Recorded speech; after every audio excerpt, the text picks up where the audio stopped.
বিসমিল্লাহির রহমানির রহিম। EHW tips চ্যানেলে আপনাদেরকে স্বাগতম। আজকে আপনাদের সামনে আরো একটি নতুন ভিডিও নিয়ে হাজির হয়েছি। আজকে আপনাদেরকে দেখাবো একটি সিলিং ফ্যান। এই সিলিং ফ্যানের ক্যাপাসিটর কিভাবে সংযোগ করবেন। তো ভিউয়ার্স, ভিডিওটির সাথে থাকুন এবং দেখতে থাকুন। ভিডিওটি শেষ পর্যন্ত দেখলে অবশ্যই কিভাবে সিলিং ফ্যানের ক্যাপাসিটর লাগাইতে হয় সেটা শিখতে পারবেন। তো চলুন ভিডিওটি দীর্ঘায়িত না করে শুরু করি। তো বন্ধুরা দেখেন, আমার সিলিং ফ্যান থেকে 4টি কেবল বের হয়েছে এবং ক্যাপাসিটরের 2টি কেবল। তো ক্যাপাসিটরের কেবলটি আলাদা রাখলাম। এবং সিলিং ফ্যানের যে 4টি কেবল বের হয়েছে এর মধ্যে আমাকে বের করতে হবে 2টি কয়েলের মাথা। তো আমি আগেই চেক করে নিয়েছি, 2টি লাল মিলে একটি কেবল এবং 2টি কালো মিলে একটি কেবল। তো আমি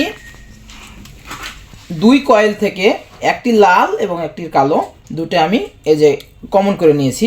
দুটো অ্যাডজাস্ট করে দিব, দিয়ে এটা সরাসরি ফ্যানের নিউট্রালে চলে যাবে। বাদ বাকি যে থাকলো 2টি কেবল, এই 2টি কেবল আমি যে কোনোটার সাথে লাগিয়ে দিলাম। ক্যাপাসিটরের যে 2 তার আছে, এই 2 তারের যে কোনো তারের সাথে আমি এই যে লাগিয়ে দিলাম। আপনারা ভিডিওটি দেখতে থাকুন। এই যে 2টি লাগিয়ে দিয়েছি। এখন কি করব, আমি এই যে একটি টুপিন প্লাগ, এই টুপিন প্লাগ থেকে আমি টুপিন প্লাগের যে 2টি তার, এই 2টি তারের এই যে একটি তার এই যে 2টো কমন করতে চেয়েছি এটাতে একটি লাগিয়ে দিলাম।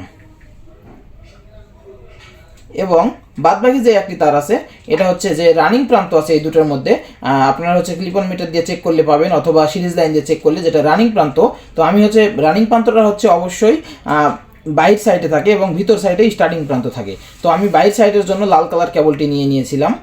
আমি চিনতে পারছি যে লালটাই রানিং। তো এখন আমি লাইন দিয়ে চালিয়ে আপনাদেরকে দেখাবো।